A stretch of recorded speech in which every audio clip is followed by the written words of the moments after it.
Welcome back to the next lecture of chemical kinetics. Last lecture में हमने first order gaseous reactions को detail में analyse करा था और आज हम फर्स्ट ऑर्डर रिएक्शंस को ही कंटिन्यू करने जा रहे हैं और आज के लेक्चर में फर्स्ट ऑर्डर रिएक्शंस के कुछ इंपॉर्टेंट टाइप्स देखेंगे हम, ठीक है।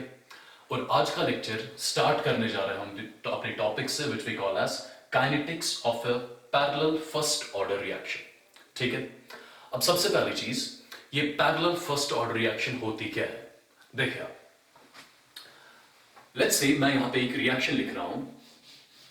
फॉर एग्जांपल ए आपका रिएक्टेंट है जो साइमल्टेनियसली बी में कन्वर्ट हो रहा है और सी में कन्वर्ट हो रहा है, ठीक है।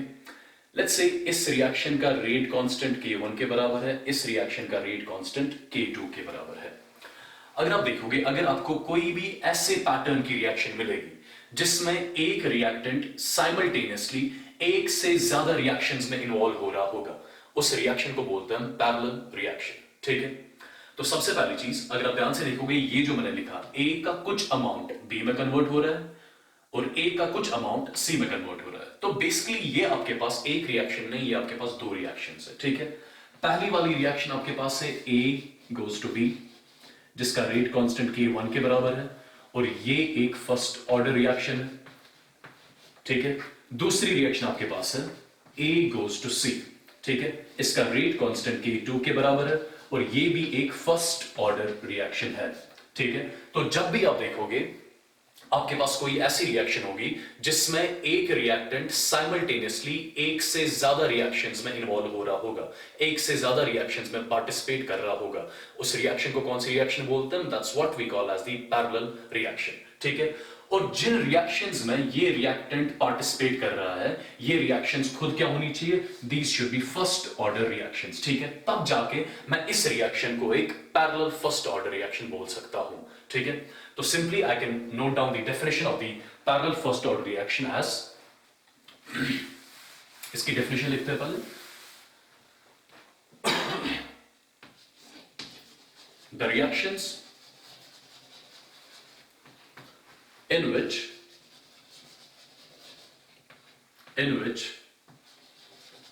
reactant is involved in more than one first order reaction is called as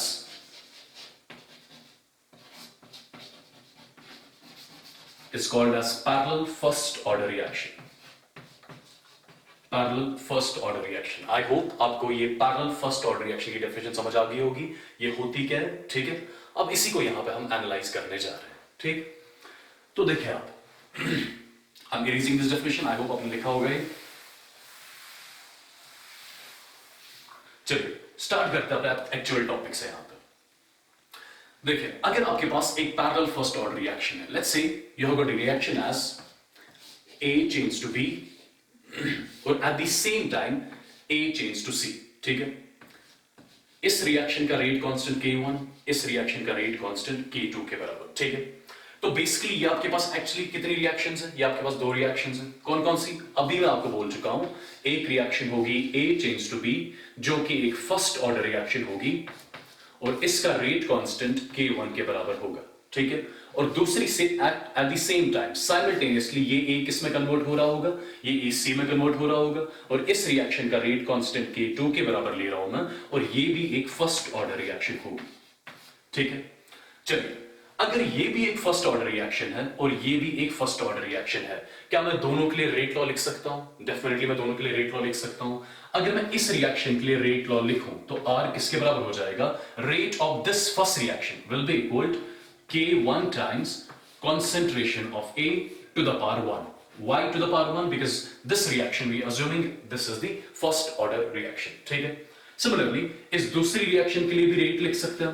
Rate of the second reaction will be equal to K2 multiplied by concentration of A to the power 1, ठीक है। तो ये आपके पास rate of this reaction आ गई और ये आपके पास rate of this reaction आ गई, ठीक है। अब जरा देखिए आप, आप ध्यान से देखिए, ये जो A आपका रिएक्टेंट है, A का कुछ अमाउंट B में कन्वर्ट हो रहा है और A का कुछ अमाउंट C में कन्वर्ट हो रहा है। दैट मींस A जो आपका है ये इस रिएक्शन के थ्रू भी डिसअपियर हो रहा है और इस रिएक्शन के थ्रू भी डिसअपियर हो रहा है, ठीक है। अगर मैं देखूं rate of disappearance of A due to this reaction, इस रिएक्शन में A कितना डिसअपियर हो रहा है वो कैसे मैथमेटिकली लिखा जाएगा, I will be writing -d of A divided by dt. This is what we call as rate of disappearance of A by कौन सी रिएक्शन से, अभी मैं फर्स्ट रिएक्शन कंसीडर कर रहा हूं, ठीक है।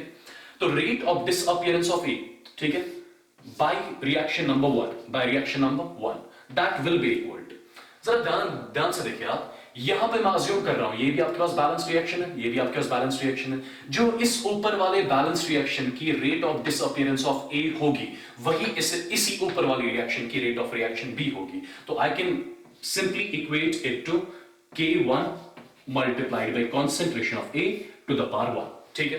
This is the rate of disappearance of A through this reaction, ठीक। Similarly जो आपका A है ये इस रिएक्शन के थ्रू भी खत्म हो रहा है, ठीक है। अगर मैं लिखूं -dA divided by dt, -dA/dt, ठीक है, ये आ गया rate of disappearance of A through reaction second, वो किसके बराबर होगा, देखिए अगर आप ध्यान से देखें ये भी आपके पास एक बैलेंस केमिकल इक्वेशन है, जो इस बैलेंस केमिकल इक्वेशन में rate of disappearance of A होगी वही किसके बराबर होगी, that will equal to the rate of the reaction, और इस रिएक्शन की रेट किसके बराबर है, K2 multiplied by concentration of A, so this should be equal K2 multiplied by concentration of A, ठीक है। तो आपके पास दो चीजें आ गई, ये आपके पास A की डिसअपियरेंस रेट आ गई ड्यू टू रिएक्शन नंबर 1, ये आपके पास A की डिसअपियरेंस रेट आ गई ड्यू टू रिएक्शन नंबर 2। अगर मुझे net rate of disappearance of A लिखनी होगी यहां पे, तो मुझे क्या करना होगा, मैं सिंपली ऐड करूंगा यहां पे, ठीक है। तो सिंपली मैं लिखूंगा यहां पे, देखिए आप, आई होप यहां तक आपने लिखा होगा।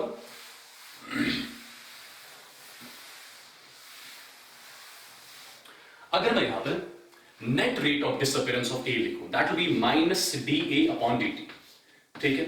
Net rate of disappearance of A will be equal, एक तो A आपका रिएक्शन 1 से भी खत्म हो रहा था, रिएक्शन 2 से भी खत्म हो रहा था, रिएक्शन 1 से कितना खत्म हो रहा था, K1 multiplied by concentration of A, ठीक है, प्लस रिएक्शन 2 से कितना खत्म हो रहा था, K2 multiplied by concentration of A, ठीक।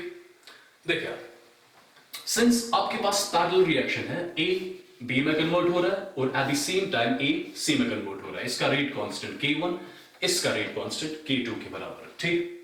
अब सबसे पहले चीज, अगर मैं यहां पे time t is equal to 0 लूं, time t is equal to 0 का मतलब क्या हो गया, अभी रिएक्शन स्टार्ट नहीं हुई है, एंड वी नो जब रिएक्शन स्टार्ट नहीं होती है उस टाइम पे सिर्फ आपके पास क्या होता है, रिएक्टेंट होता है, और रिएक्टेंट की कॉन्सेंट्रेशन, इस A की concentration time t is equal to 0 पे किससे डिनोट करते हैं, A0 से डिनोट करते हैं, ठीक है। और वी नो जितना टाइम बढ़ता जाएगा, टाइम के साथ साथ इस रिएक्टेंट की कॉन्सेंट्रेशन कम होती जाएगी, ये रिएक्टेंट टाइम के साथ साथ कन्वर्ट होता जाएगा प्रोडक्ट्स में, ठीक है। और अगर मैं चेक करूं किसी भी टाइम t पे आपके पास रिएक्टेंट कितना बचा हुआ है, वो हम किससे रिप्रेजेंट करते हैं, वो हम AT से रिप्रेजेंट करते हैं, ठीक है। तो व्हाट इज दिस AT, ये आपके पास रिएक्टेंट की कॉन्सेंट्रेशन, रिएक्टेंट की बची हुई कॉन्सेंट्रेशन आ गई टाइम t पे। व्हाट इज दिस A0, ये आपके पास इनिशियल कॉन्सेंट्रेशन ऑफ रिएक्टेंट आ गया time t is equal to 0 पे, ठीक।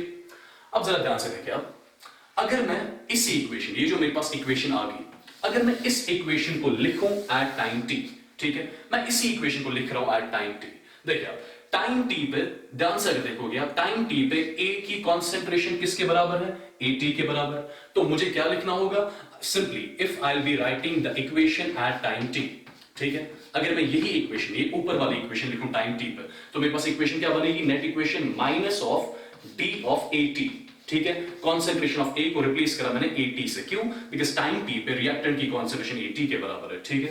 डिवाइड किससे करें, डिवाइड dt से करें, ये किसके बराबर आ गया, ये बराबर आ गया K1 multiplied by concentration of A के बदले क्या आ जाएगा, AT आ गया, plus K2 multiplied by concentration of A के बदले क्या आ गया, अगेन AT आ गया, ठीक है। अगर मैं थोड़ा इसको रीअरेंज करूं, ये बन जाएगा minus of DAT divided by dt, ठीक है। क्या यहां पे कोई टर्म कॉमन आ सकती है, ये AT कॉमन आ जाएगा, तो बचा क्या आपके पास बचा K1 plus K2 multiplied bye AT, ठीक है। ये नेट इक्वेशन आप सबसे पहले याद रखोगे। और अगर आपको याद होगा, अगर आपके पास एक नॉर्मल फर्स्ट ऑर्डर रिएक्शन होती है, नॉर्मल फर्स्ट ऑर्डर रिएक्शन के लिए ये सेम एक्सप्रेशन क्या होता है, नॉर्मल फर्स्ट ऑर्डर रिएक्शन के लिए ये सेम एक्सप्रेशन होता है माइनस डी अपॉन dt। ये किसके बराबर होता है, ये बराबर होता है k multiplied by concentration of A at time t, right. ये आपके पास एक नॉर्मल फर्स्ट ऑर्डर रिएक्शन के लिए डिफरेंशियल इक्वेशन होती है एट टाइम t, ठीक है। अगर मैं इन दो को कंपेयर करूं, ठीक है, इन दो को अगर कंपेयर करूं तो यहां पे सिर्फ डिफरेंस क्या है, यहां पे जो k होता था वो किससे रिप्लेस हो गया, वो k1 प्लस k2 से रिप्लेस हो गया, ठीक है। तो यहां पे सबसे पहली चीज आई विल बी राइटिंग, ठीक है, देखिए आप मैं यहां पे लिखा करूंगा किसी भी पैरेलल फर्स्ट ऑर्डर रिएक्शन के लिए इंडिविजुअल रेट कांस्टेंट्स का जो सम होता है k1 प्लस k2, इसको हम एक और नई टर्म बोलते हैं which is what we call as k average, ठीक है, average rate constant of a first order parallel reaction, ठीक। देखिए आप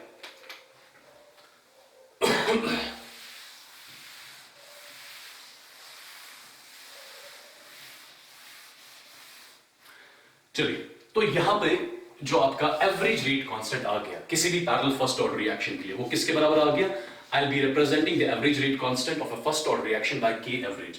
This is always equal to what? This is always equal to K1 plus K2, ठीक है। तो अगर मुझे यहां पे इस average rate constant of A parallel first order reaction को डिफाइन करना होगा, कैसे डिफाइन किया जाएगा, सिंपल टर्मिनोलॉजीज में I'll be writing the average rate constant of a parallel first order reaction is the sum of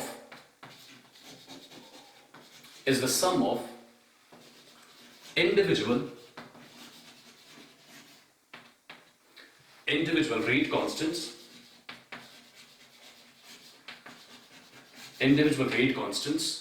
involved in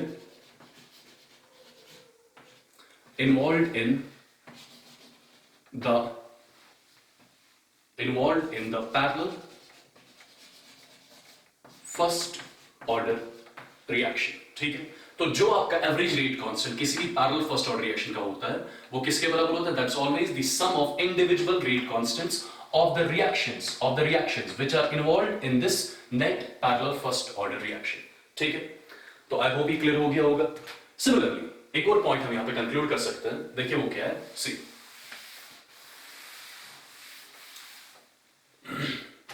चलिए देखिए, अगर आपके पास अब पैरेलल फर्स्ट ऑर्डर रिएक्शन कुछ ऐसी होगी, लेट्स से ए बी में कन्वर्ट हो रहा है, एट द सेम टाइम ए सी में कन्वर्ट हो रहा है, eight the same time A D में कन्वर्ट हो रहा है।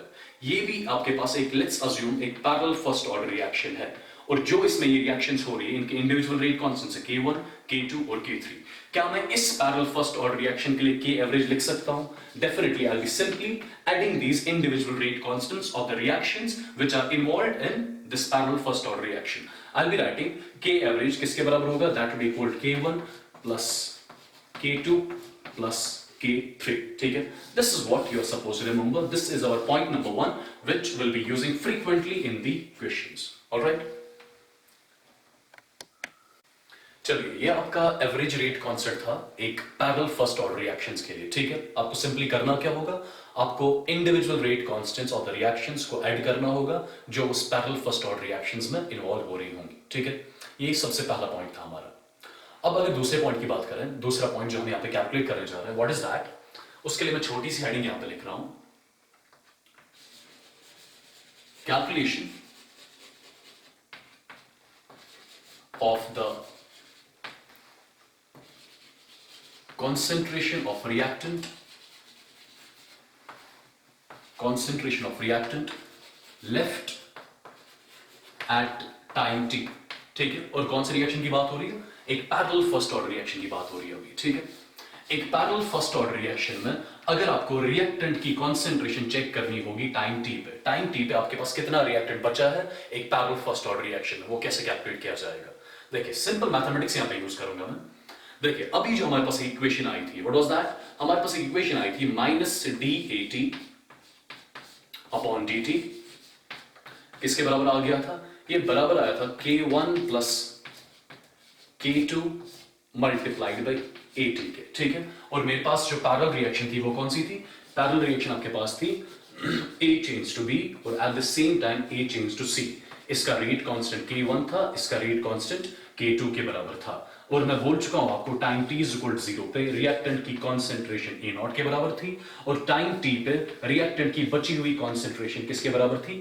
AT के बराबर। तो बेसिकली हमें यहां पे चेक करना है किसी भी टाइम t पे अगर आपको रिएक्टेंट की कॉन्सेंट्रेशन कैलकुलेट करनी होगी, किसी भी टाइम t पे रिएक्टेंट की कॉन्सेंट्रेशन किसके बराबर होती है? ये बेसिकली बची हुई कॉन्सेंट्रेशन रिएक्टेंट की, जो रिप्रेजेंट किससे की जाती है?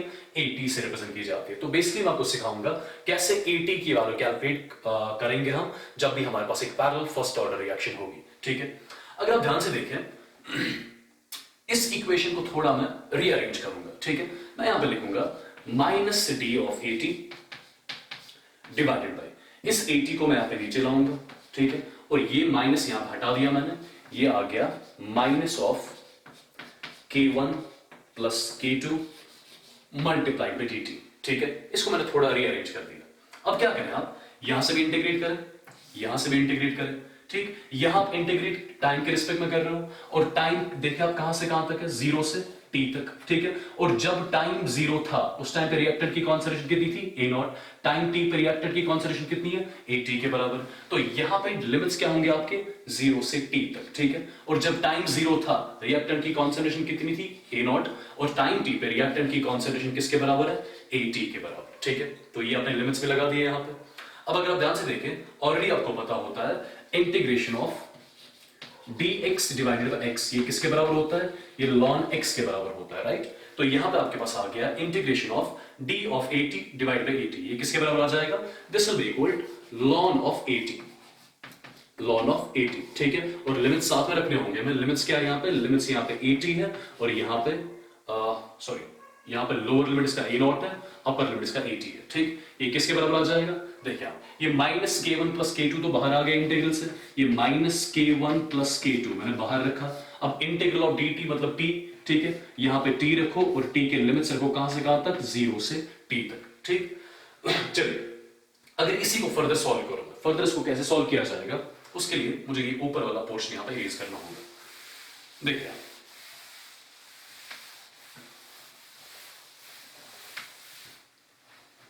चलिए, अगर मैं इसी को थोड़ा इसको थोड़ा रीअरेंज करूं, देखिए आप, ये ln ऑफ AT और इसका अपर लिमिट है AT और लोअर लिमिट कितना? A0। क्या इसको मैं सीधे लिख सकता हूं ln of AT divided by A0, right? लिख सकता हूं मैं। ठीक, दिस शुड बी इक्वल, जब लिमिट्स लगाएंगे आप तो यहां पे आ जाएगा minus K1 plus K2 multiply by T। ठीक है, अब देखें एक और चीज मैथमेटिक्स में पढ़ा होगा आपने, अगर आपके पास ऐसे कोई फंक्शन होगी ln of x to the base e, अगर ये लेट्स से y के बराबर होगा तो इसको मैं लिख सकता हूं x is equal e raise power y। ठीक है, ये भी आपको पता होगा कि कैसे एक लॉगरिथमिक फंक्शन को एक्सपोनेंशियल फंक्शन में कन्वर्ट किया जाता है। ठीक है, ये आपके पास ln of e raise power x equal y था, x मैंने ऐसे लिखा और इसको लिखा e रेज पावर y, जो ऑलरेडी बेसिक्स से आपको पता होगा, मैथ्स में आपने पढ़ा होगा। ठीक है, यहां पे ln की बेस क्या होती है? e। तो मेरे पास एक रिलेशन आ गई AT डिवाइडेड बाय A0, किसके बराबर होगा? That will be equal to e raise power minus K1 plus K2 multiplied by T। ठीक है, तो मेरे पास नेट रिजल्ट जो यहां पे आ गया AT is equal to A0 e raise power minus K1 plus K2 multiplied by T। ये फॉर्मूला आप याद रखोगे। ठीक है, जब भी हमें रिएक्टेंट की कॉन्सेंट्रेशन कैलकुलेट करनी होगी टाइम t पे आपके पास रिएक्टेंट कितना बचा हुआ है, बची हुई कॉन्सेंट्रेशन ऑफ रिएक्टेंट कैसे कैलकुलेट की जाएगी? AT is equal to A0 e raise power minus K1 plus K2 multiplied by T। ठीक है, और अगर आपको याद होगा एक नॉर्मल फर्स्ट ऑर्डर रिएक्शन में, जो नॉर्मल फर्स्ट ऑर्डर रिएक्शन होती थी उसके लिए AT किसके बराबर होता था? वो बराबर होता था A0 e raise power minus KT के बराबर। तो बेसिकली रिप्लेस क्या कर चुके हम यहां पे? सिंपली इस k को, ये k जो आपके पास है, इसको रिप्लेस कर चुके हम किससे? K1 प्लस K2 से। ठीक है, this is one more important point which you are supposed to remember. ठीक है, जब भी रिएक्टर की कॉन्सेंट्रेशन कैलकुलेट करनी होगी टाइम t पे। ठीक, अब एक और चीज देखिए आप, ये आपके पास पॉइंट नंबर सेकंड था।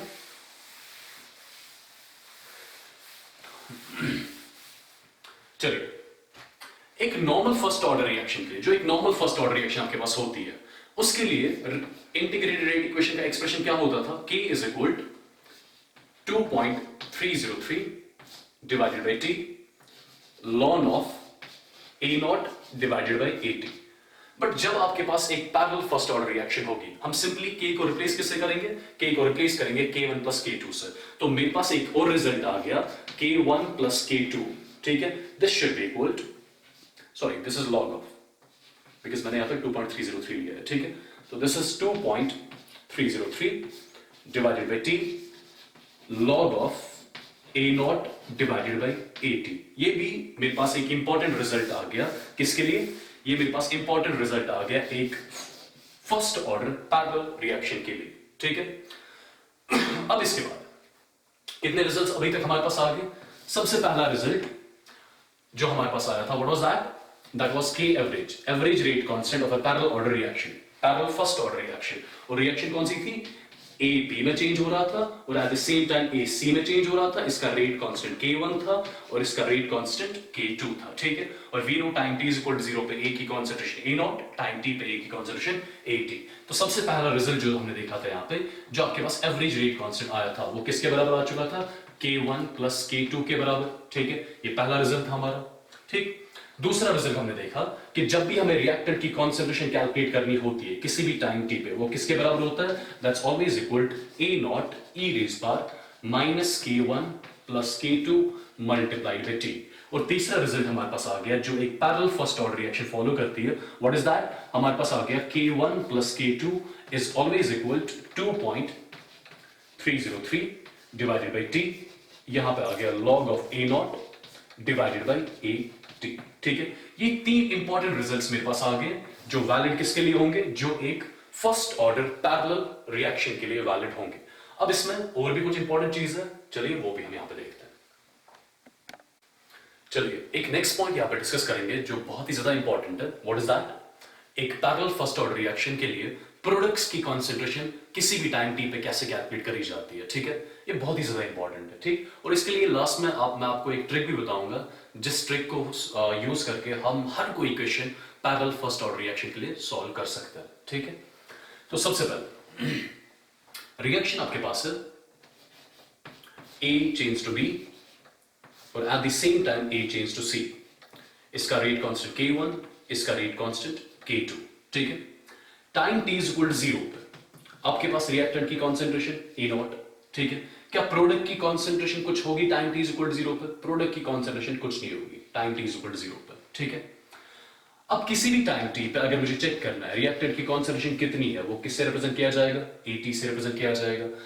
सिंस टाइम t पे रिएक्टेंट की कॉन्सेंट्रेशन कम हो गई है, ठीक है, दैट मींस ये जो रिएक्टेंट है इसका कुछ अमाउंट प्रोडक्ट्स में कन्वर्ट हो गया है। और टाइम t पे मैं अज्यूम कर रहा हूं इस B की कॉन्सेंट्रेशन BT के बराबर है और C की कॉन्सेंट्रेशन CT के बराबर है। तो बेसिकली मुझे यहां पे इस BT और CT की वैल्यू ही देखनी है कैसे कैलकुलेट की जाएगी। मुझे देखना है कि कैसे प्रोडक्ट्स की कॉन्सेंट्रेशन कैलकुलेट करी जाती है एक फर्स्ट ऑर्डर पैरेलल रिएक्शन में, ठीक है।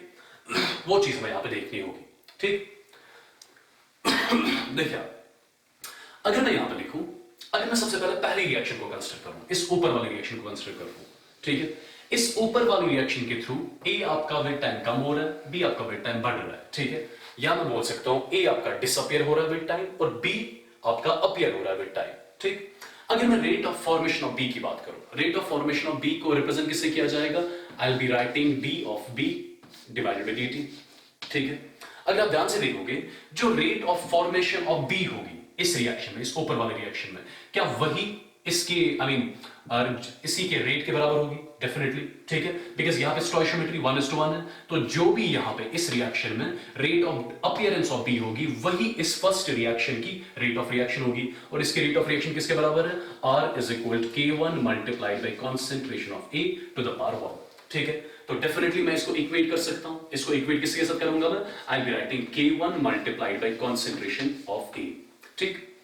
अब सबसे पहले ये जो मेरे पास यहां पे इक्वेशन बन गई, क्या मैं इसी इक्वेशन को टाइम t पे लिख सकता हूं, डेफिनेटली। और टाइम t पे B की कॉन्सेंट्रेशन किसके बराबर है, टाइम t पे B की कॉन्सेंट्रेशन BT के बराबर है और टाइम t पे A की कॉन्सेंट्रेशन किसके बराबर है, AT के बराबर है, ठीक है, तो रिप्लेस कर ले, आई मीन इस इक्वेशन को लिख ले आप टाइम टी पे सबसे पहले, ठीक। तो टाइम टी पे what I will be writing D of B T, ठीक है, डिवाइडेड बाय डी टी, किसके बराबर आ गया, ये आ गया k1 multiplied bye A T, ठीक। अब जरा ध्यान से देखिए आप, अभी हम देख चुके हैं ये जो AT होता है, AT की फॉर्मूला भी देख चुके हैं, किसके बराबर होता है, a nought e raise power minus k1 plus k2 multiplied by t। तो मेरे पास यहाँ पे एक नेट रिजल्ट आ गया जिसको फर्दर सॉल्व करेंगे हम, db अपॉन dt, ये किसके बराबर आ गया, ये बराबर आ गया k1 multiplied by a nought e raise power minus k1 plus k2 multiplied by t, ठीक है। ये मेरे पास अभी रिजल्ट आ गया, ठीक। अब इसके बाद अगर इसी को थोड़ा मैं अरेंज करूं, इसको अरेंज कैसे करूंगा मैं, देखिए आप, ये जो dt आपका है, dt को यहां से हटा लें और dt को यहां पे रखे साथ में, ठीक है। यहां से भी इंटीग्रेट करें, यहां से भी इंटीग्रेट करें, ठीक है। आप इंटीग्रेट फर्स्ट ऑफ ऑल यहां पे टाइम के रिस्पेक्ट में कर रहे हो और टाइम कहां से स्टार्ट हो रहा है, 0 से t तक, ठीक है। तो यहां पे लिमिट्स क्या होंगे, 0 टू t, ठीक। और यहां पे integrate of with respect to क्या कर रहे हो, with respect to concentration of b, ठीक है। Time t is equal to 0 पे b की कंसंट्रेशन किसके बराबर थी, 0 के बराबर, because time t is equal to 0 पे आपका प्रोडक्ट कुछ नहीं बना था, ठीक है। टाइम t पे b की कंसंट्रेशन किसके बराबर होगी, bt के बराबर होगी, तो ये आपके लिमिट्स भी आ गए यहां पे, ठीक। अगर इसको मैं फर्दर थोड़ा सॉल्व करूं, मेरे पास एक नेट रिजल्ट यहां पे आ जाएगा, ठीक है। वो नेट रिजल्ट कैसे आएगा वो आपको पहले देखना होगा। सी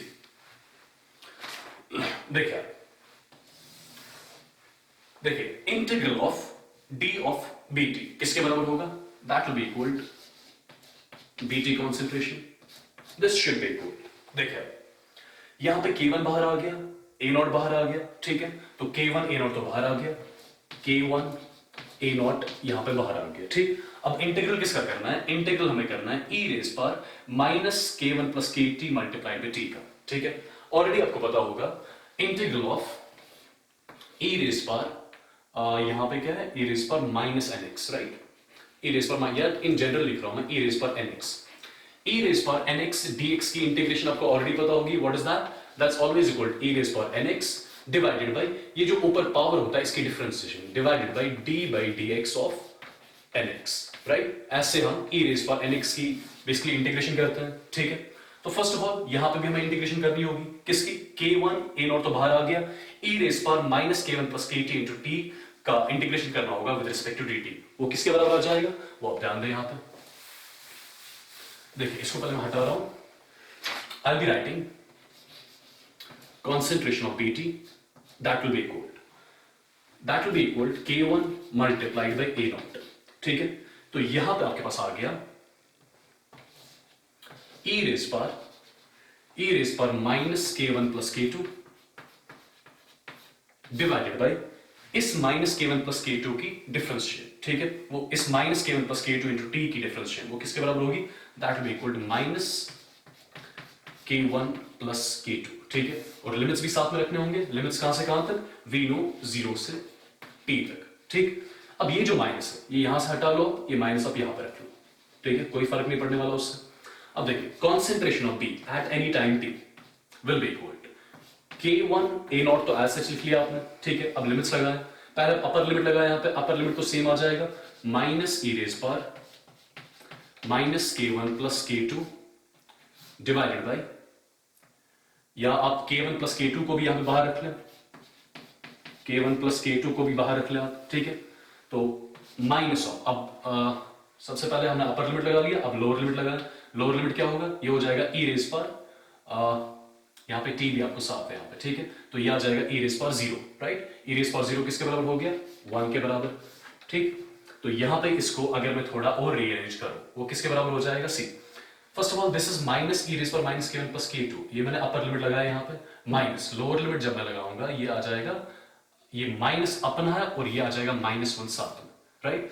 तो यहां पे आपके पास बचेगा bt is equal to k1 multiplied by a not divided by k1 plus k2, और ये आपके पास आ गया 1 माइनस e रेज पर माइनस k1 प्लस k2, और इसको मल्टीप्लाइड बाय t भी यहां पे साथ में, मैं भूल गया था, मल्टीप्लाइड बाय t, ठीक है। तो ये आपके पास बेसिकली एक एक्सप्रेशन बन गया जिससे हम प्रोडक्ट की कंसंट्रेशन कैलकुलेट कर सकते हैं किसी भी टाइम t पे। तो बेसिकली मैंने यहां पे देखा b की कंसंट्रेशन टाइम t पे कैसे कैलकुलेट की जाएगी, K1 multiplied by A0 divided by K1 plus K2 multiplied by 1 minus e raised power minus K1 plus K2 into t। ठीक है, ये आप याद नहीं रखोगे, इसके लिए मैं आपको अभी ट्रिक बताऊंगा एक। ठीक है, अब सिमिलरली C की कॉन्सेंट्रेशन टाइम t पर अगर चेक करनी होगी वो किसके बराबर होगी। देखिए प्रोसीजर आप सेम फॉलो करोगे बट थोड़ी बहुत चेंज आ जाएंगे लास्ट वाली इक्वेशन में। ठीक है, मैं सीधे डायरेक्ट रिजल्ट लिख रहा हूं, मैं डायरेक्ट रिजल्ट यहां पे लिख रहा हूं, concentration of C at time t that will be equal K1 के बदले यहां पे आता है K2। ठीक है, तो ये आ गया K2 A0 divided by K1 plus K2, बाकी सेम है 1 minus e raise power minus K1 plus K2 multiplied by t। ठीक है, ये आपके पास एक्सप्रेशन आ गया concentration of C time t पे। ठीक है, रिएक्शन आपके पास क्या थी, रिएक्शन आपके पास थी A B में चेंज हो रहा था और A C में चेंज हो रहा था। इसका रेट कांस्टेंट K1, इसका रेट कांस्टेंट K2, और टाइम t पे B की कॉन्सेंट्रेशन किससे हमने रिप्रेजेंट करी थी, BT से, C की कॉन्सेंट्रेशन किससे रिप्रेजेंट करी थी, CT से। तो मैंने देख लिया कैसे एक पैरेलल ऑर्डर रिएक्शन के लिए B और C मतलब प्रोडक्ट्स की कॉन्सेंट्रेशन किसी भी टाइम t पे चेक करी जाती है। ये आपके पास दो फॉर्मूलाज आ गए, इंपॉर्टेंट फॉर्मूलाज है जो आप याद नहीं रखोगे। ठीक है, इसके लिए लास्ट में बताऊंगा आपको करना क्या है, बट यहां पे एक चीज इंपॉर्टेंट है जो आपको देखनी होगी। देखिए अगर मैं इसको इक्वेशन 1 मान लूं और इसको मैं इक्वेशन 2 मान लूं, ठीक है, क्या मैं दोनों को डिवाइड कर सकता हूं, डेफिनेटली दोनों को डिवाइड कर सकता हूं। ठीक, देखिए डिवाइड करके मेरे पास एक नया एक्सप्रेशन आ जाएगा। यहां पे नया एक्सप्रेशन जो आएगा, से अगर मैं दोनों को डिवाइड करूं, what I will be doing, I will B dividing first by second. ठीक है, जब फर्स्ट को सेकंड से डिवाइड किया जाएगा मेरे पास नेट रिजल्ट यहां पे बचेगा। व्हाट इज दैट, मैं नेट रिजल्ट यहां पे लिख रहा हूं। देखिए जब मैं फर्स्ट को डिवाइड करूं सेकंड से तो मेरे पास आ गया concentration of B at time t divided by concentration of C at time t, this will be equal to K1 divided by K2। ये बहुत ही ज्यादा इंपॉर्टेंट रिजल्ट है जो सबसे पहले आपको याद रखना होगा यहां पे। ठीक है, concentration of B at time t divided by concentration of C at time t किसके बराबर होगा, K1 डिवाइडेड बाय K2 के बराबर। ठीक, इसका मतलब क्या हो गया, बेसिकली इस इक्वेशन का मतलब क्या हो गया, इसका मतलब हो गया कि जो भी आपके पास B और C टाइम के साथ बन रहा है, B और C जो बन रहा है that will be getting formed in the ratio of the rate constants. ठीक है, मतलब आपको अगर देखना होगा कि B कितना बन गया, वो किस पे डिपेंड करेगा, वो इस रिएक्शन के रेट कांस्टेंट K1 पे डिपेंड करेगा। सिमिलरली आपको देखना होगा C कितना बनेगा इस रिएक्शन में। ठीक है, वो किस पे डिपेंड करेगा, वो इस रिएक्शन के रेट कांस्टेंट पे डिपेंड करेगा, K2 पे डिपेंड करेगा। ठीक है, तो simply what you are suppose to remember, जो भी आपके पास प्रोडक्ट्स की कॉन्सेंट्रेशन होती है, प्रोडक्ट्स की कॉन्सेंट्रेशन या प्रोडक्ट्स के मोल्स आप बोल सकते हो। ठीक है, मोल्स के टर्म्स में बात करो या कॉन्सेंट्रेशन के टर्म्स में बात करो, एक ही चीज है फर्स्ट ऑफ ऑल यहाँ पे। ठीक है, अगर मुझे देखना होगा कि प्रोडक्ट के कितने मोल्स फॉर्म हो रहे हैं, वो किस पे डिपेंड करेगा, वो इन रेट कांस्टेंट के रेशियो पे डिपेंड करेगा। ठीक है, number 1 most important point which you are supposed to remember. Number 2, देखिए सिंस आपके पास ये रिएक्शन हो रही है जिसमें प्रोडक्ट क्या क्या बन रहा है, B और C बन रहा है। प्रोडक्ट आपका यहाँ पे B और C is what I am calling as the product.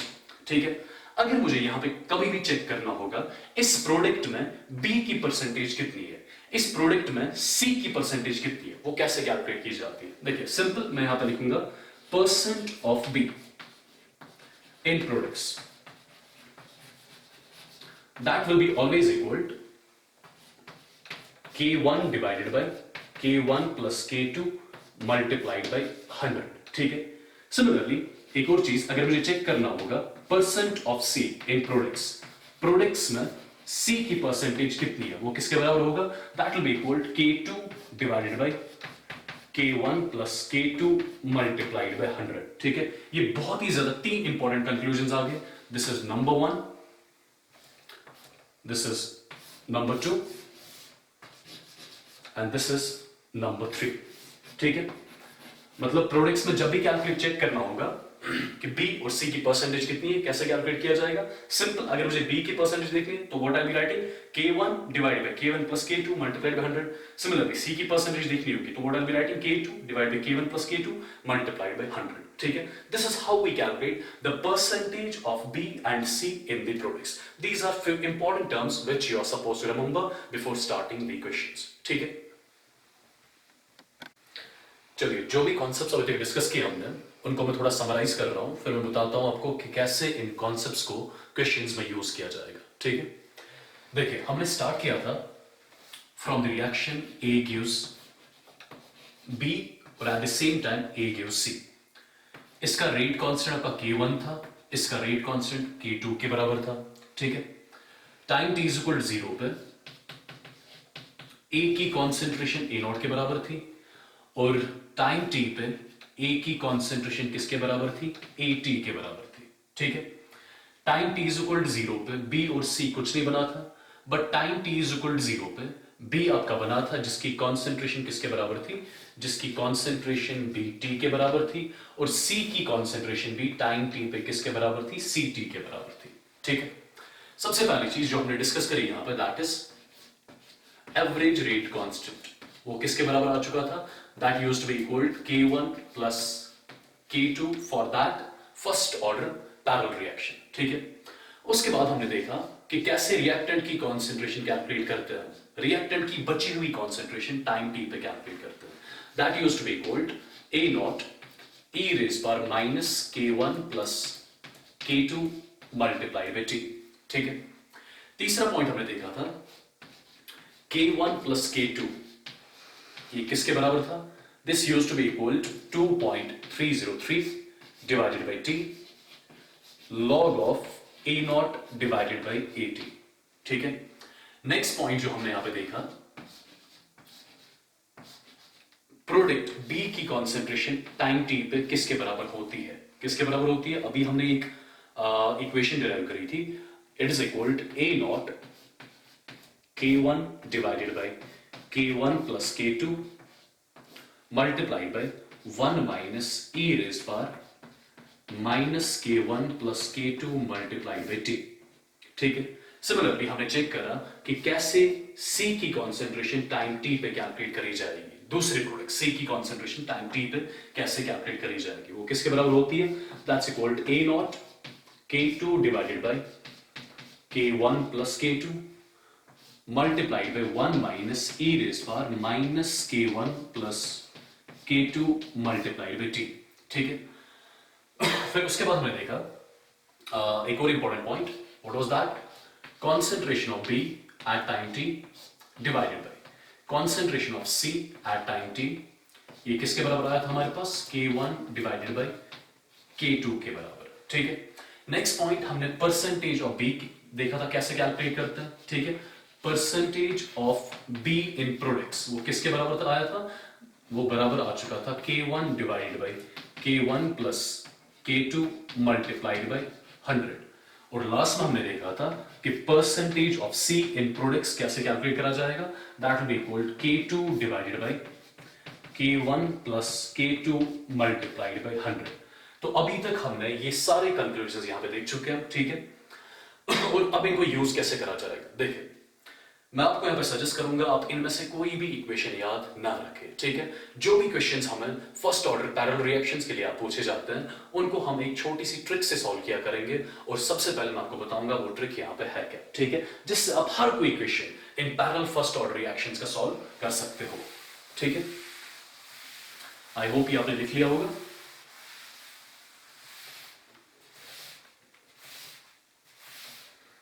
चलिए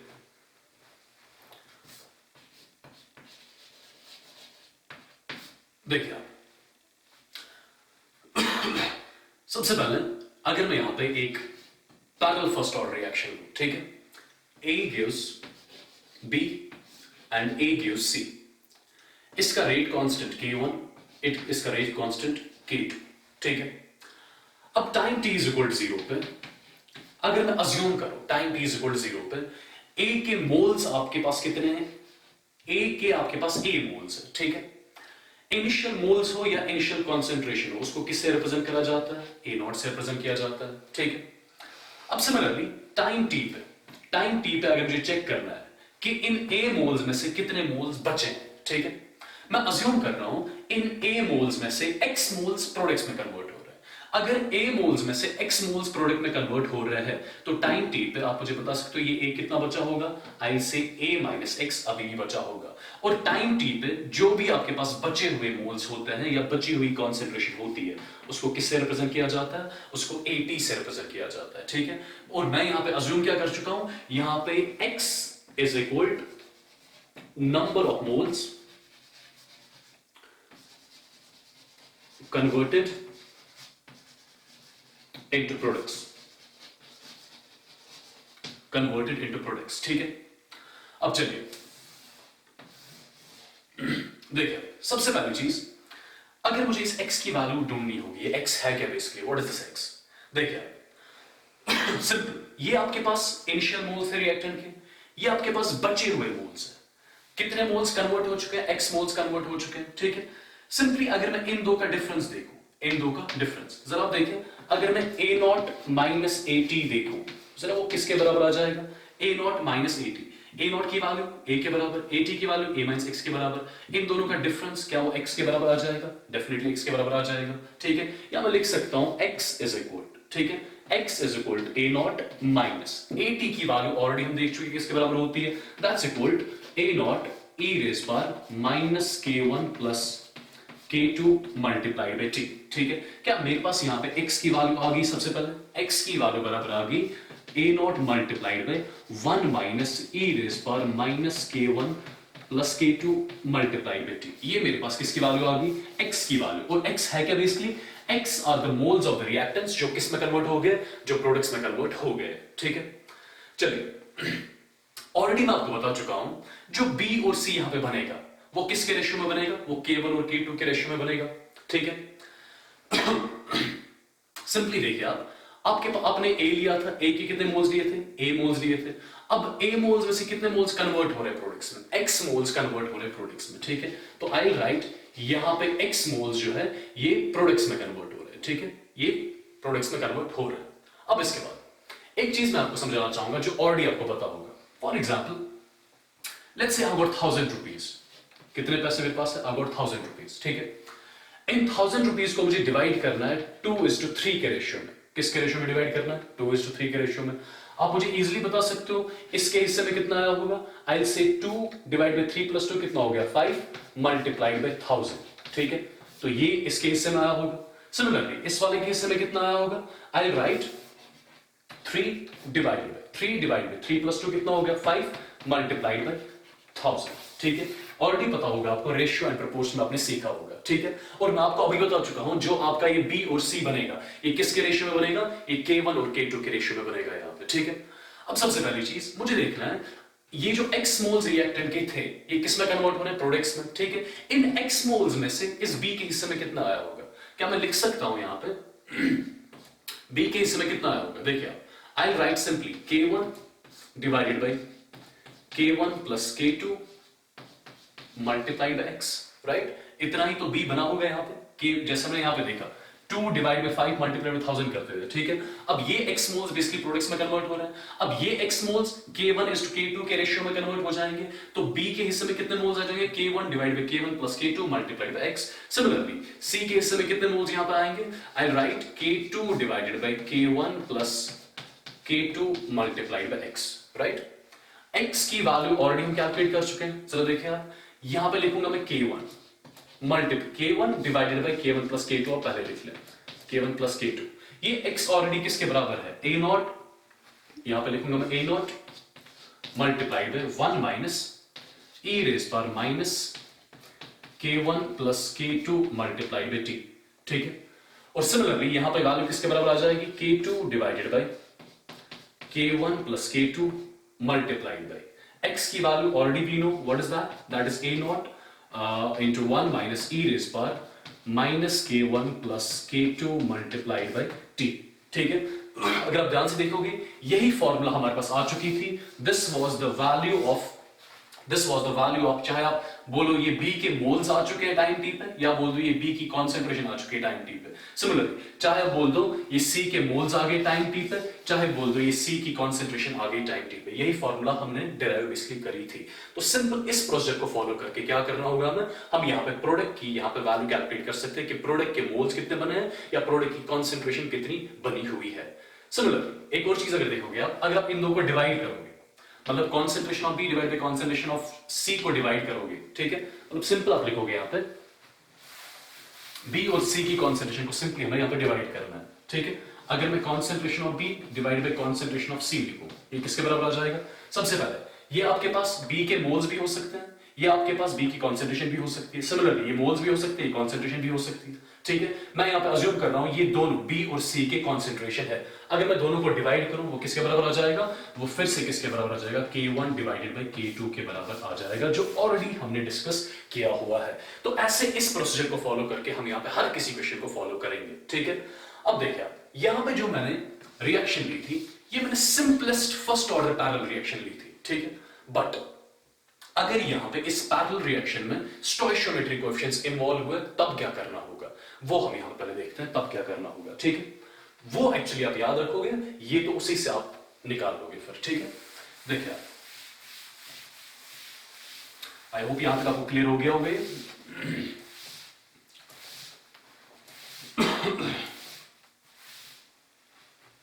चलिए अब मैं एक ऐसी फर्स्ट ऑर्डर पैरेलल रिएक्शन ले रहा हूं जिसमें स्टोइशियोमेट्रिक कोएफिशिएंट्स भी इन्वॉल्व होंगे। ठीक है, लेट्स से मैं रिएक्शन यहां पे ले रहा हूं N1A, ये साइमल्टेनियसली कन्वर्ट हो रहा है N2B में, और एट द सेम टाइम ये कन्वर्ट हो रहा है N3C में। ये N1, N2, N3 यहां पे स्टोइशियोमेट्रिक कोएफिशिएंट्स आ गए किसके, A, B और C के रिस्पेक्टिवली, राइट। लेट्स से इसका रेट कांस्टेंट K1 के बराबर, इसका रेट कांस्टेंट K2 के बराबर। ठीक है, अब देखिए we know time t equal 0 पे A की कॉन्सेंट्रेशन या A के मोल्स किसके बराबर होते हैं, A के बराबर होते हैं, ऑलरेडी हमें पता है। चलिए मैं डायरेक्टली यहां पे ले रहा हूं, लेट्स से रिएक्टेंट में से X मोल्स, रिएक्टेंट के X मोल्स कन्वर्ट हो रहे हैं प्रोडक्ट्स में। ठीक है, अब ये जो रिएक्टेंट के X मोल्स प्रोडक्ट्स में कन्वर्ट हो रहे होंगे, ये किसके रेशियो में कन्वर्ट हो रहे होंगे, K1 और K2 के रेशियो में कन्वर्ट हो रहे होंगे। तो अगर मुझे देखना होगा यहाँ पे B के कितने मोल्स फॉर्म हो चुके होंगे या B की कॉन्सेंट्रेशन कितनी होगी, वो किसके बराबर होगी, I first of write K1 divided by K1 plus K1 divided by K1 plus K2। ठीक है, सबसे पहले लिखना होगा मुझे, उसके बाद क्या करना होगा, देखिए N1 मोल से कितने मोल्स बन रहे हैं, N2, तो एक मोल से कितना बनेगा, N2 divided by N1। X मोल से कितना बनेगा, N2 divided by N1 multiplied by X। ये आपके पास B के मोल्स या B की कॉन्सेंट्रेशन आ जाएगी टाइम t पे।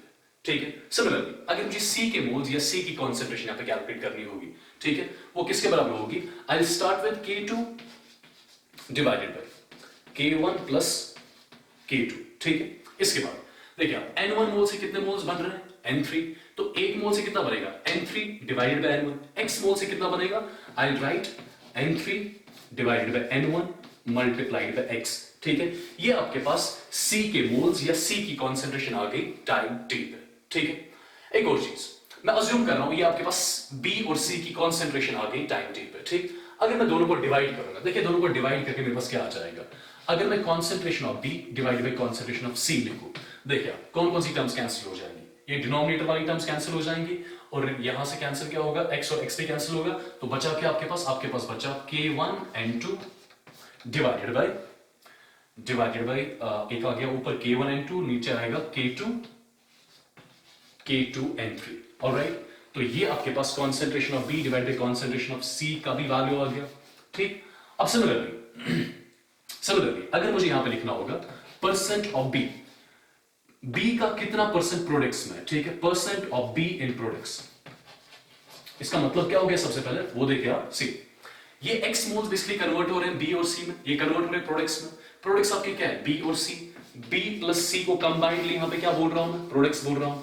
अब इस प्रोडक्ट में B का कितना परसेंट है, C का कितना परसेंट है, ठीक है, कैसे देखते थे हम, अगर आपको याद होगा हम देखते थे परसेंट ऑफ B कैसे लिखते थे, we used to write percent of B is equal K1 divided by K1 plus K2 multiplied what, multiplied by 100।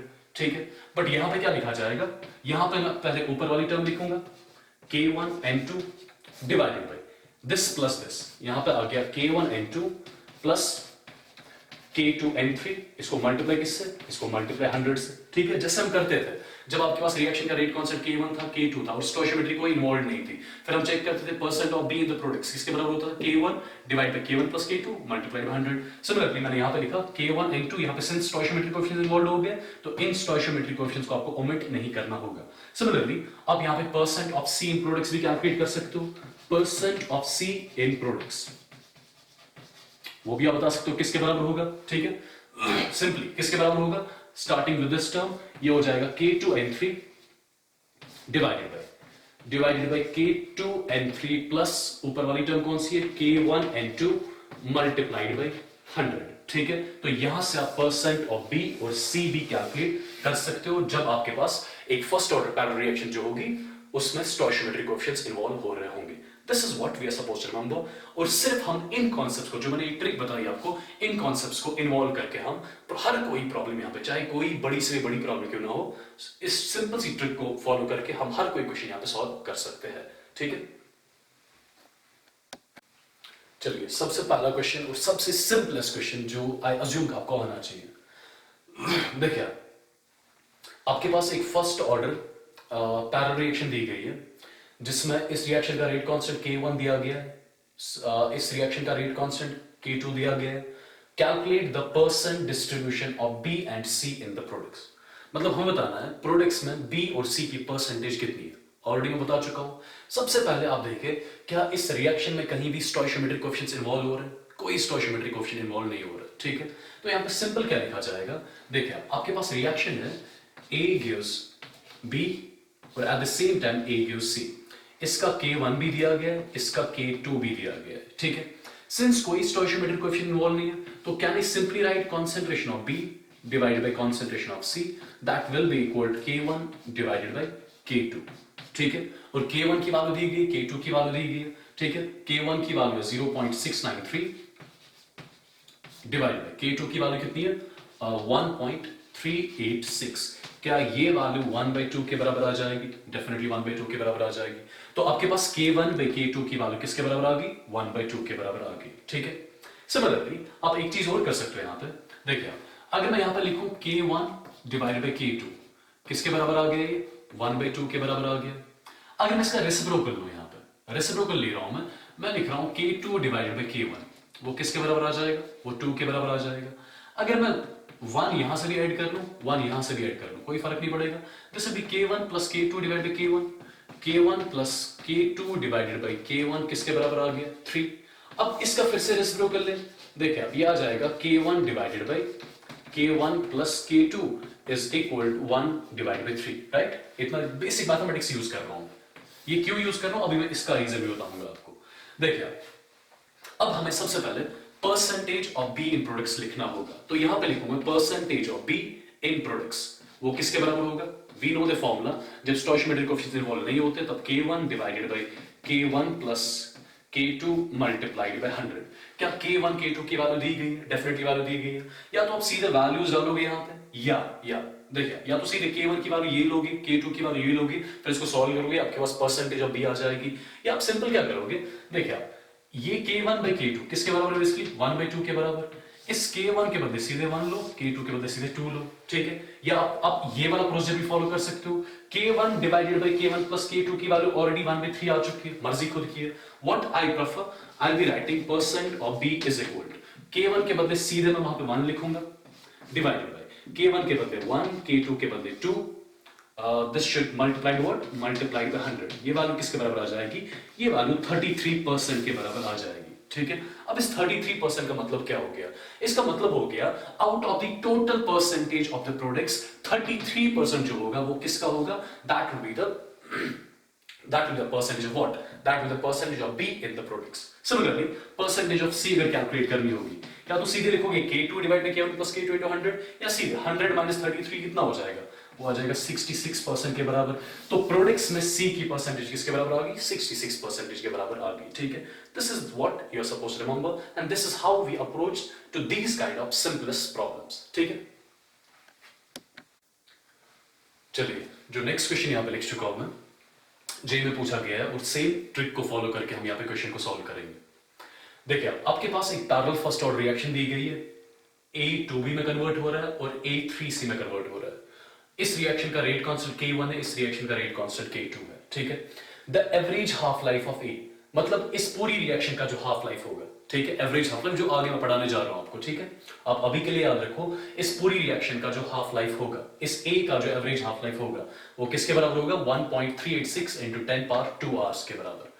If the distribution of B in the products is 50%, मतलब ये जो products आपके पास बन रहे हैं, इन प्रोडक्ट्स में B की परसेंटेज कितनी दी गई है? 50%।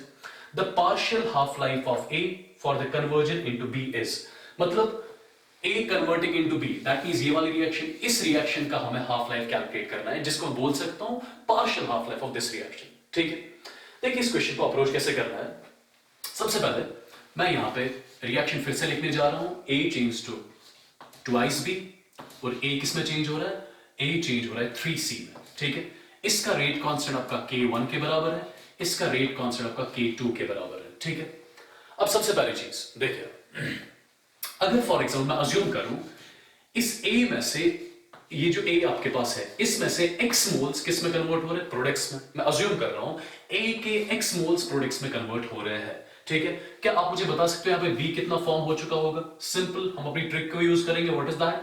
आई will be writing K1 divided by K1 plus K2 multiplied bye, अब देखिए आप, एक मोल से कितने मोल्स बन रहे हैं, 2 मोल्स, तो X से कितना बनना चाहिए, 2x बनना चाहिए। ठीक है, ये आपके पास B की कॉन्सेंट्रेशन आ गई टाइम t पे। ठीक है, सिमिलर क्या आप C की कॉन्सेंट्रेशन बता सकते हो किसके बराबर होगी? देखिए आप, simple, I will be writing first of all K2 divided by K1 plus K2, ठीक है, मल्टीप्लाइड बाय, देखिए एक मोल से 3 मोल्स बन रहे हैं, तो x मोल से कितना बनेगा, 3x बनेगा, तो ये आपके पास C की कॉन्सेंट्रेशन आ गई।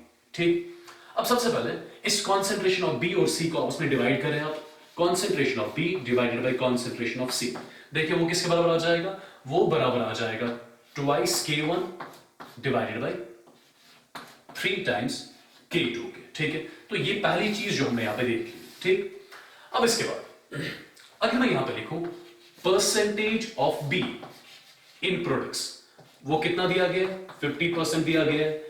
B की परसेंटेज प्रोडक्ट्स में कितनी दी गई है, देखिए आप, if the distribution of B in the products is 50%, मतलब B की परसेंटेज प्रोडक्ट्स में कितनी दी गई है, 50 के बराबर। ठीक है, अब परसेंटेज ऑफ B कैसे लिखा जाएगा, देखिए आप, जब यहां पे स्टोइचियोमेट्रिक कोएफिशिएंट नहीं थे तब हम कैसे परसेंटेज ऑफ B लिखते थे, K1 divided by K1 plus K2 multiplied by 100। ठीक है, बट क्या यहां पे K1 है कि ट्वाइस K1 है, आपके पास स्टोइचियोमेट्री इन्वॉल्वड है, ट्वाइस K1, K2 के बदले क्या लोगे आप, 3 टाइम्स K2, तो percentage of B in products कैसे लिखा जाएगा, I will be writing twice K1 divided bye twice K1 plus 3 times K2, ये वैल्यू किसके बराबर आ जाएगी, 50 के बराबर आ जाएगी। ठीक है, और जब आप इसको सॉल्व करोगे फर्दर, सॉरी इसको मल्टीप्लाई 100 से भी करना है, C multiplied by 100 because we are talking about percentage, ये वैल्यू किसके बराबर आ जाएगी, 50 के बराबर। ठीक, अब इसको फर्दर सॉल्व करें, ये हो जाएगा 51, ये हो गया 52, जब इसको फर्दर सॉल्व करोगे आपके पास लास्ट में K1 डिवाइड बाय K2 जो आएगा, K1 डिवाइडेड बाय K2 यहां पे आ जाएगा आपका 3/2 के बराबर, किसके बराबर, 3/2। ठीक है, क्या मैं यहां से K2 की वैल्यू एलिमिनेट कर सकता हूं, ठीक है, K2 की वैल्यू यहां पे बराबर हो जाएगी ट्वाइस K1 डिवाइडेड बाय 3 के, ट्वाइस K1 डिवाइड बाय 3। ठीक है, ये पॉइंट भी निकाल लिया हमने। अब जरा ध्यान से देखें, आपके पास हाफ लाइफ ऑफ A दिया गया है, आपके पास इस A का एवरेज हाफ लाइफ दिया गया है, किसके बराबर, 1.386 into 10 power 2 hours। ठीक है, देखिए इस पॉइंट को भी मैं यहां पे यूज करूंगा, फिर देखते हैं क्या हो जाएगा इसका। देखिए ये पोर्शन में इरेज कर रहा हूं, see what I am writing, देखिए मैं लिखूंगा यहां पे average half life of A, average half life of A किसके बराबर होगा वो, that will be equal to 0.693 divided by, since average half life की बात हो रही है तो K एवरेज आ जाएगा।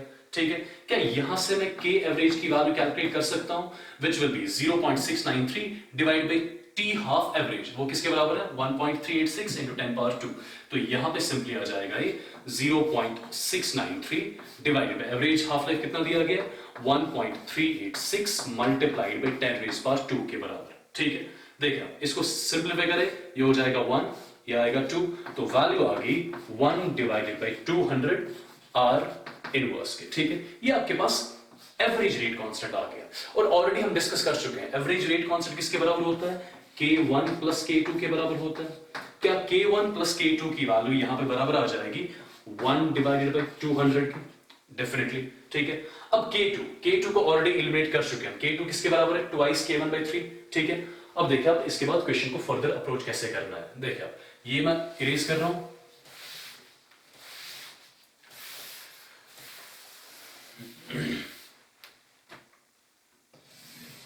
चलिए यहां पर लिखूंगा मैं K1 प्लस K2 के बदले क्या आ गया, K2 के बदले आ गया ट्वाइस K1 डिवाइड बाय 3, ये वाला किसके बराबर, this is equal to 1 divided by 200। ठीक है, ये आ गया 5k1 divide by 3 is equal to 1 divide by 200।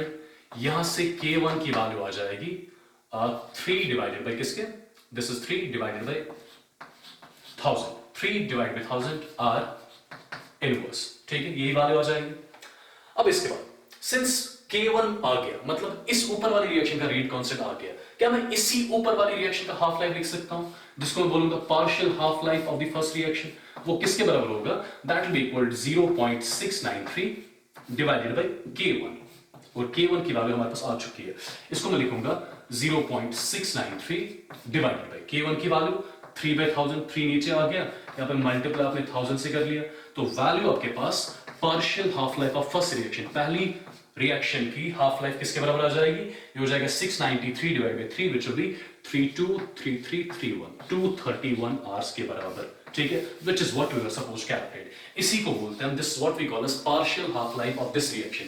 इस ऊपर वाली रिएक्शन का हाफ लाइफ हमें कैलकुलेट करना था, जो किसके बराबर आ गया 231 आवर्स के, ठीक है। चलिए एक और क्वेश्चन आपका दिया गया है यहां पर, इसको सेम कॉन्सेप्ट को यूज करके हम सॉल्व करेंगे। देखिए सेम आपके पास एक पैरेलल फर्स्ट ऑर्डर रिएक्शन दी गई है, जिसमें k1 k2 k1 by k2 की वैल्यू 1/2 के बराबर है। On starting with 2 moles of A, मतलब स्टार्टिंग में आप A के 2 मोल्स ले रहे हो, calculate the total moles after 75% completion, मतलब जब इस रिएक्शन का 75% कंप्लीट हुआ होगा, हमारे पास कितने टोटल मोल्स बचे होंगे रिएक्टेंट्स और प्रोडक्ट्स के मिला के, ठीक है। देखिए सबसे पहले मैं यहां पे रिएक्शन लिख रहा हूं, रिएक्शन कौन सी आपके पास, A गिव्स A, तो एक तो 2B में कन्वर्ट हो रहा है, और एट द सेम टाइम ये 2C में कन्वर्ट हो रहा है। इसका रेट कांस्टेंट k1, इसका रेट कांस्टेंट k2, और k1 डिवाइडेड बाय k2 की वैल्यू आपको दी गई है किसके बराबर, इट्स गिवन एज 1/2, ठीक है। On starting with 2 moles of A, मतलब time t is equal to 0 पे, time t is equal to 0 पे आपने A के कितने मोल्स लिए हुए, 2 मोल्स लिए हुए, ठीक है। Calculate the total moles after 75% completion, जब इस रिएक्शन का 75% कंप्लीट हुआ होगा, जब इस रिएक्शन का 75% कंप्लीट हुआ होगा, सबसे पहले आप मुझे बताएं इसका मतलब क्या हो गया, रिएक्शन का 75% कंप्लीट हो रहा है, इसका मतलब हो गया कि 75% ऑफ रिएक्टेंट जो है वो कन्वर्ट हो रहा है प्रोडक्ट्स में। रिएक्टेंट कितना लिया आपने, 2 मोल्स, आई से इन 2 मोल्स का 75% प्रोडक्ट्स में कन्वर्ट हो रहा है।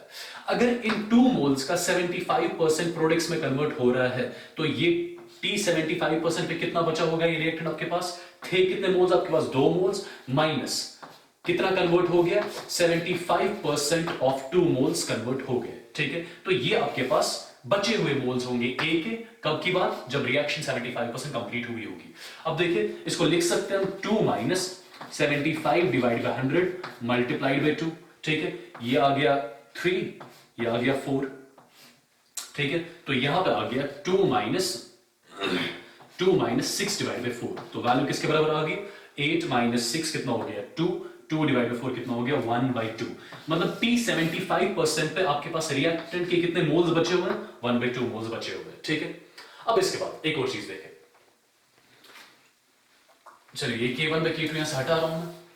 देखिए अगर मुझे देखना होगा कि B के कितने मोल्स यहां पे फॉर्म हो चुके हैं, B के कितने मोल्स फॉर्म हो चुके हैं, या B की कॉन्सेंट्रेशन कितनी फॉर्म हो चुकी है 75% रिएक्शन जब कंप्लीट हुई होगी उस टाइम पे, ठीक है। देखिए आप सबसे पहले ऑलरेडी हमें पता है हम क्या करते हैं यहां पे, I will write simply k1 divided by k1 plus k2 multiplied bye, अब ध्यान से देखिए आपने A के मोल्स कितने लिए थे पहले, 2, बचे कितने 1/2, तो दैट मींस लिए आपने थे 2 मोल्स, बचे आपके पास 1/2, दैट मींस कन्वर्ट कितने हो चुके हैं, आई से 1.5 मोल्स प्रोडक्ट्स में कन्वर्ट हो चुके हैं, ठीक है।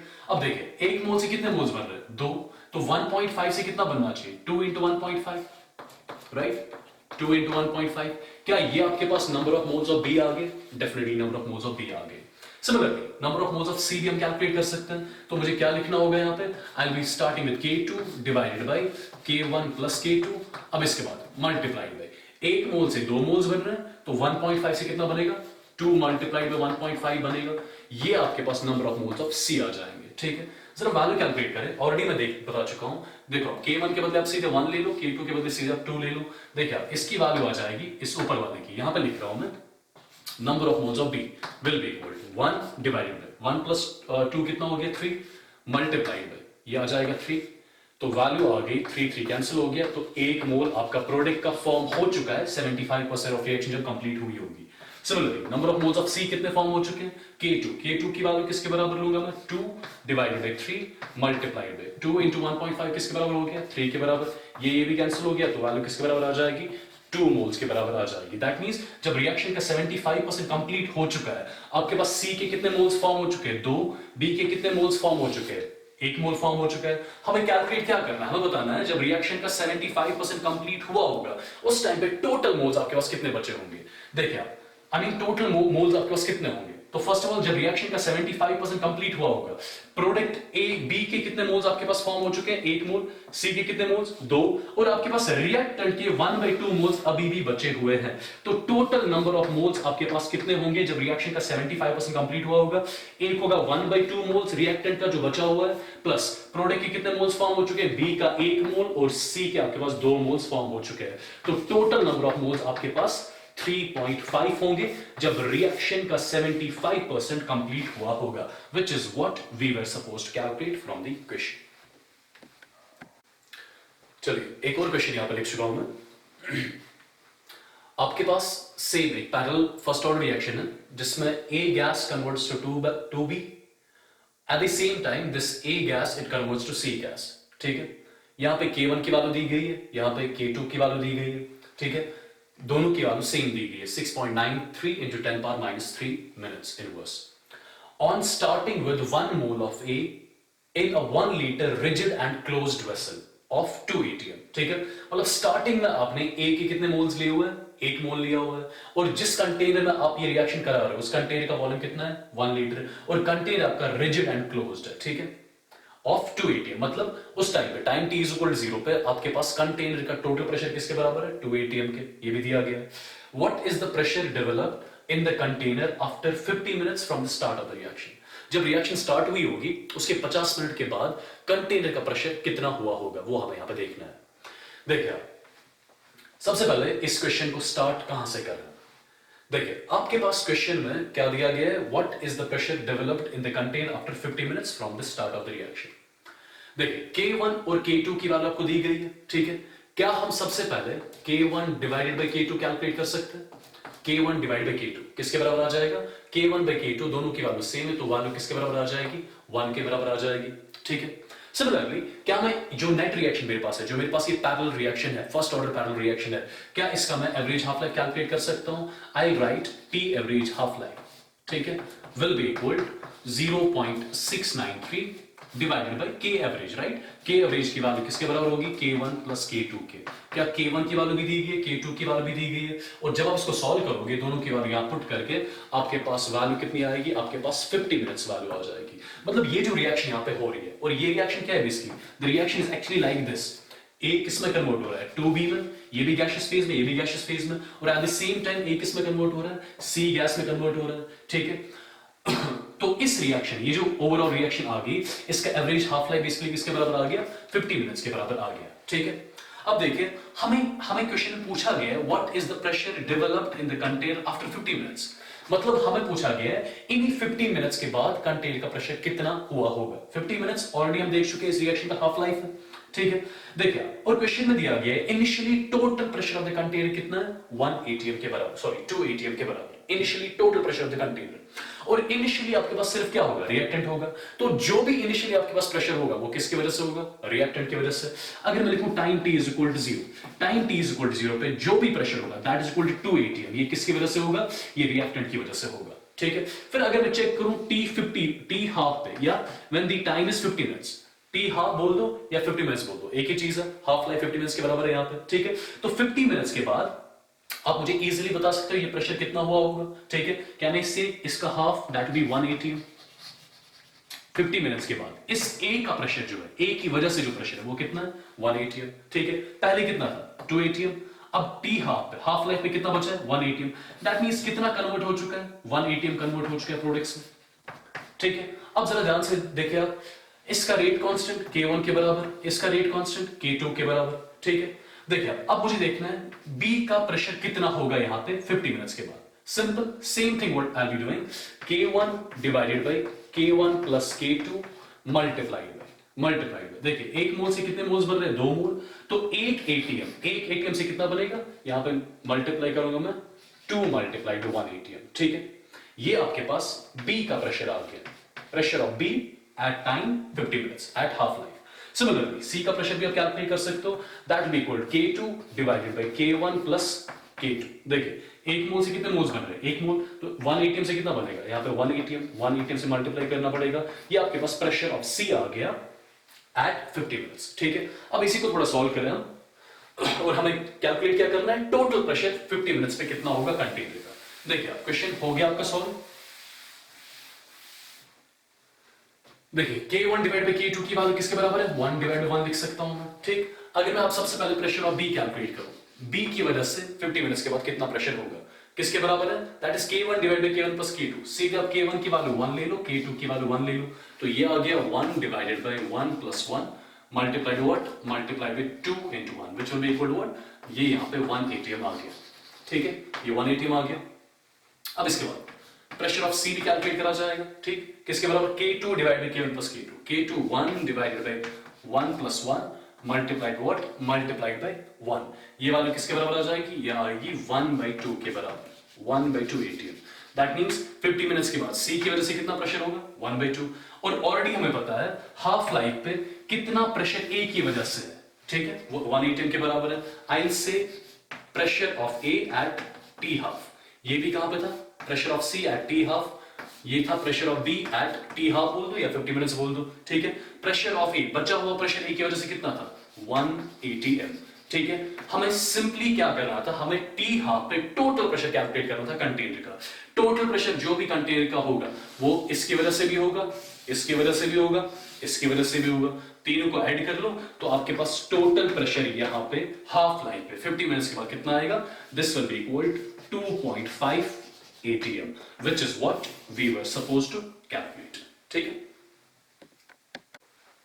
चलिए एक और क्वेश्चन यहां पर लिख चुका हूं मैं, और क्वेश्चन आपके पास दिया गया है, same first order parallel reaction दी गई है, A B में कन्वर्ट हो रहा है, A C में कन्वर्ट हो रहा है, और A D में कन्वर्ट हो रहा है एट अ टाइम, ठीक। K1 K2 K3 की वैल्यू दी गई है। Initially only A was taken, initially आपके पास सिर्फ क्या था, A था, और जो भी कंटेनर का प्रेशर था इनिशियली वो किसके बराबर है, 8 ATM। The partial pressure of B after 100 seconds will be, जब ये रिएक्शन स्टार्ट हुई होगी कंटेनर में 100 सेकेंड के बाद B का पार्शियल प्रेशर कितना होगा, मतलब B की वजह से प्रेशर कितना होगा कंटेनर का, ठीक है, वो हमें यहाँ पे देखना है। देखिए उसके लिए मैं इस रिएक्शन को फिर से लिखूंगा, या रिएक्शन को लिखने के बगैर ही आप देख लें, आपको K1 दिया है, K2 दिया है, K3 दिया गया है, क्या मैं K एवरेज निकाल सकता हूं, डेफिनेटली, और K एवरेज ऑलरेडी मैं सिखा चुका हूं, K average will be equal K1 plus K2 plus K3, इनको सम करके आपके पास वैल्यू किसके बराबर आ जाएगी, ये आ जाएगा 6.93 मल्टीप्लाइड बाय 10 रेज पर -3 सेकंड इनवर्स, ये आपके पास K एवरेज आ गया, ठीक है। अब इसके बाद K एवरेज आ गया, क्या आप हाफ लाइफ कैलकुलेट कर सकते हो इस रिएक्शन का, इस रिएक्शन का एवरेज हाफ लाइफ किसके बराबर होगा, that will be equal 0.693 divided by K average, ठीक है।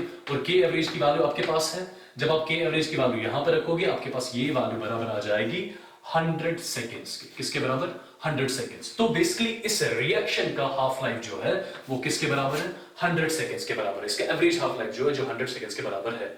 और क्वेश्चन में पूछा गया है कि B का प्रेशर 100 सेकेंड्स पे कितना होगा, मतलब B का प्रेशर हाफ लाइफ पे कितना होगा, ये हमें एक्चुअली क्वेश्चन में पूछा गया है।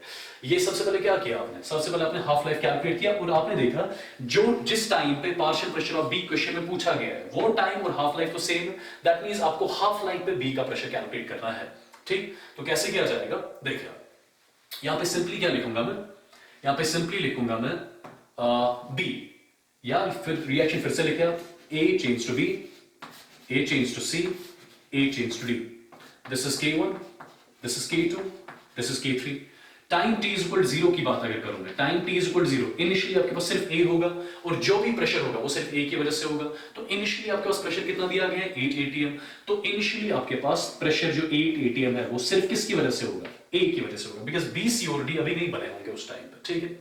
अब अगर मैं 100 मिनट्स के बाद चेक करूं, सॉरी 100 सेकेंड्स के बाद चेक करूं, 100 सेकेंड्स के बाद, सिंस 100 सेकेंड्स इस रिएक्शन का एवरेज हाफ लाइफ है, अगर पहले 8 एटीएम था, अब कितना बचा होगा, ये बचा होगा 4 एटीएम, ठीक है। दैट मींस कितना कन्वर्ट हो चुका है प्रोडक्ट्स में, 4 एटीएम कन्वर्ट हो चुका है प्रोडक्ट्स में, ठीक।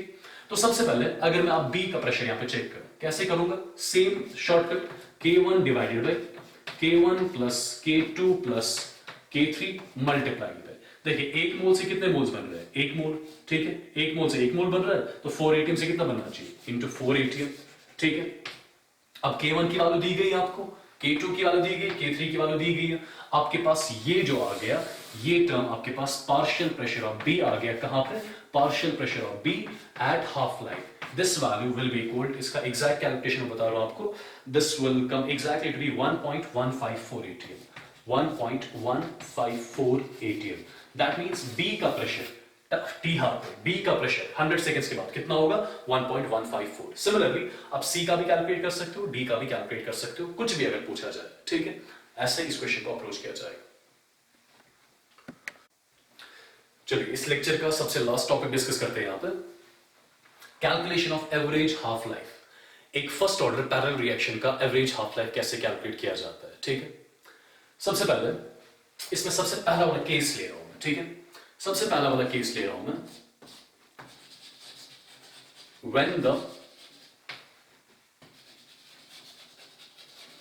when the individual rate constants are given, ठीक है। सबसे पहला वाला केस, हाफ लाइफ एवरेज किसी भी फर्स्ट ऑर्डर पैरेलल रिएक्शन का कैसे कैलकुलेट किया जाएगा। देखिए अगर रिएक्शन आपके पास है A, it goes to B, at the same time A goes to C। अगर आपको इन दोनों रिएक्शंस का इंडिविजुअल रेट कांस्टेंट दिया गया है K1 और K2, ठीक है, मुझे अभी एवरेज हाफ लाइफ कैलकुलेट करना है इस A का, ठीक, कैसे कैलकुलेट किया जाएगा। सबसे पहले जब भी आप देखोगे इंडिविजुअल रेट कांस्टेंट्स दिए गए, क्या मैं लिख सकता हूं K average, average rate constant वो किसके बराबर होगा, that will be equal to K1 plus K2, ठीक है।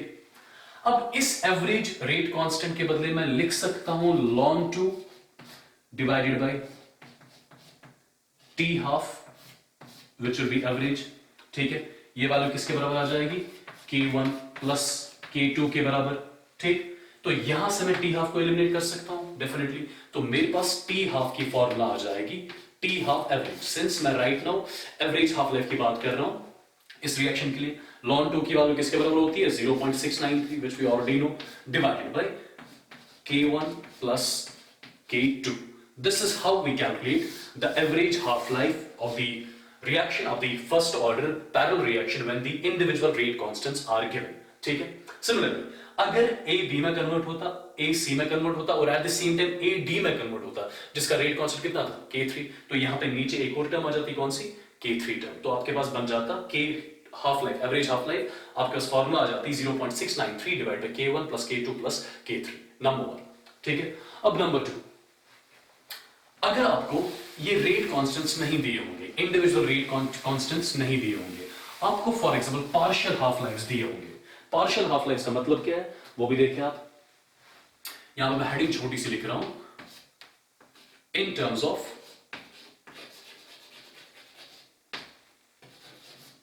Of partial half lifes. देखिए एवरेज हाफ लाइफ कैलकुलेट करना है in terms of partial half life. देखिए इस चीज का मतलब क्या है, सेम मैं रिएक्शन ले रहा हूं, A ये B में कन्वर्ट हो रहा है और at the same time A C में कन्वर्ट हो रहा है, ठीक है। लेट्स से ये जो पहली वाली रिएक्शन है, ये A change to B, let's say इस रिएक्शन का हाफ लाइफ T1 के बराबर है, लेट्स से इस रिएक्शन का हाफ लाइफ T2 के बराबर है, और ओवरऑल एवरेज हाफ लाइफ किससे रिप्रेजेंट कर रहा हूं मैं, TAV से, TAV एवरेज हाफ लाइफ, ठीक है। Average half life of this reaction, क्या वो बराबर होगा T1 प्लस T2 के, ये बिल्कुल भी इसके बराबर नहीं होगा, ठीक है। के एवरेज बराबर होता है K1 प्लस K2 के, बट कभी भी average half life of A won't be equal T1 plus T2, ठीक है। अब ये कैसे कैलकुलेट किया जाएगा, देखिए कैसे कैलकुलेट किया जाता है। देखिए सिंपल सी चीज मैं यहां पे लिखूंगा, K एवरेज के एवरेज इस रिएक्शन का किसके बराबर होगा, K1 प्लस K2 के, वी नो दैट। क्या मैं के एवरेज के बदले लिख सकता हूं ln 2 divided by T half average, right, because reaction कौन सी है, first order reaction. This will be equal K1 के बदले क्या लिखूंगा मैं, आई will be writing ln 2 divided by T1 plus K2 के बदले क्या आ जाएगा, ln of 2 divided by T2। ये T1 और T2 है क्या बेसिकली, ये T1 और T2 आपके पास इन रिएक्शंस के पार्शियल हाफ लाइव्स है, ठीक है। क्या ये ln2 ये ln2 ये ln2 कैंसिल हो गया, ठीक है, कैंसिल होके आपके पास नेट इक्वेशन जो आएगी यहां पे, what will be that, see, तो आपके पास अब बचा 1 divided by T half average, average half life of a first order parallel reaction will be equal to 1 divided by T1 plus 1 divided by T2। और ये जो T1 और T2 यहां पे है, ये जो T1 और T2 यहां पे है, T1 को क्या बोलूंगा मैं, I be calling this as the partial half life of reaction 1। और रिएक्शन 1 कौन सी थी आपके पास, ये आपके पास रिएक्शन 1 थी, A change to B this, इसका हाफ लाइफ मैं T1 से रिप्रेजेंट कर रहा था, ये आपका रिएक्शन 1 था और ये आपका रिएक्शन 2 था, ठीक है। This is the partial half life of reaction 1. Similarly, ये जो T2 है, this is what I'll be calling as the partial half life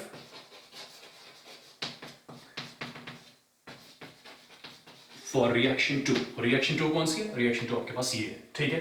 तो रिमेंबर, जब भी हमें एवरेज हाफ लाइफ किसी भी फर्स्ट ऑर्डर पैरेलल रिएक्शन का कैलकुलेट करना होगा, या तो हम इन terms of rate constant calculate कर सकते हैं, या तो इन terms of partial half life calculate कर सकते हैं। इन टर्म्स ऑफ रेट कांस्टेंट भी हमने देख लिया कैसे एवरेज हाफ लाइफ कैलकुलेट किया जाएगा, और इन terms of partial half life भी हमने देख लिया कि कैसे एवरेज हाफ लाइफ कैलकुलेट किया जाएगा किसी भी फर्स्ट ऑर्डर पैरेलल रिएक्शन का, ठीक है। तो आज का लेक्चर हम यहीं पे खत्म करते हैं। आज हमने बात करी फर्स्ट ऑर्डर पैरेलल रिएक्शंस की, इनके लिए जो भी इक्वेशंस थी, इनके शॉर्टकट्स जो भी इक्वेशंस थे वो आज की क्लास में डिस्कस हुआ। नेक्स्ट क्लास में will be discussing about reversible and sequential first order reactions. उसके साथ हम फर्स्ट ऑर्डर रिएक्शंस को खत्म करेंगे, ठीक है। फिर हमारे नेक्स्ट टॉपिक्स चलेंगे यहाँ पे। Let's stop with this.